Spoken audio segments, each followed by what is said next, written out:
Hi friends, మనం దమ్ బిర్యానీ ఎలా ready చేసుకోవాలో ఈరోజు మనం చూద్దాం రండి. ఫస్ట్ 2 కిలోలు తీసుకొని కట్ చేసుకొని మసాలాలు చాలా మంచిగా పట్టించుకోవాలి. 2 కేజీల చికెన్కు 4 టేబుల్ స్పూన్స్ మసాలా బిర్యానీ మసాలా వేసుకోవాలి.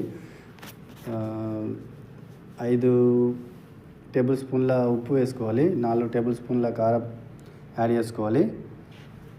తర్వాత 5-6 ఉల్లిపాయలు ఇలా దూరగా గోలించుకోవాలి. తరుముకొని గోలించుకోవాలి దూరించుకొని తర్వాత దీంట్లో మిగిలిన ఆయిల్ని మన చికెన్ పక్కకు పెట్టుకున్న చికెన్ను ఒక బగోన్లో తీసుకొని దాంట్లో ఆయిల్ వేసుకొని ప్లస్ ఈ మనం ఉడికించుకోవాలి. 8 గ్లాసుల రైస్ ఉడికించుకోవాలి. 2 కేజీలు రైసు 70% ఉడికించుకోవాలి. ఇలా 75% ఉడికించుకొని తర్వాత మనం మసాలాలు రెడీ చేసుకున్న దాంట్లో మనం ఈ ఉడికించిన రైస్ని వేసుకోవాలి. ఒక లేయర్ కొంచెం లేయర్ ద్వారా ఒక లేయర్కు కొంచెం మన వేయించుకున్న ఉల్లిపాయలు ప్లస్ కొంచెం తరుముకున్న కొత్తిమీర, కొంచెం పుదీనా, ఒక్కొక్క ఆకులు దింపుకొని ఆకుల ద్వారానే వేసుకోవాలి. దాన్ని కట్ చేసుకోకుండా. కొత్తిమీర అయితే సన్నగా తరుముకోవాలి. ఒక లేయర్కు కొంచెం వేస్తూ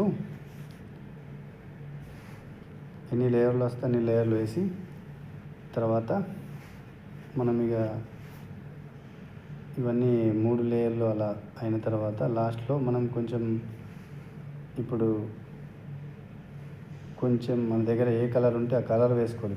మనకు ఎందుకంటే చూడడానికి అట్రాక్ట్ అవ్వడానికి కలర్ వేసుకోవాలి. మన దగ్గర ఏ కలర్ ఉంటే ఆ కలర్. నా దగ్గర అయితే 2 కలర్లు ఉన్నాయి.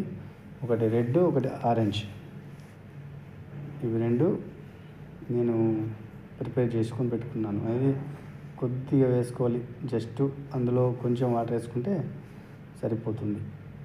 ఇలా కొంచెం మనం డిజైన్ లాగా వేసుకోవాలి. మనం చూడడానికి చాలా అట్రాక్టివ్గా ఉంటుంది. కలర్ వల్ల మనకి ఏ ప్రాబ్లం కాదు. మనం తినే కలర్ కాబట్టి దీంట్లో ఏం ఎఫెక్ట్ ఉండదు. లైట్గా వేసుకోవాలి. చాలా ఎక్కువ వేసుకోకూడదు. లైట్గా. తర్వాత మనం దానిపైన ఒక పేపర్ వేసుకొని దానిపైన మనం అది చుట్టుకోవాలి. నెక్స్ట్ వీడియో ఇంకో దాంట్లో చూడండి. దీంట్లో లెంత్ సరిపోవట్లేదు. Okay friends.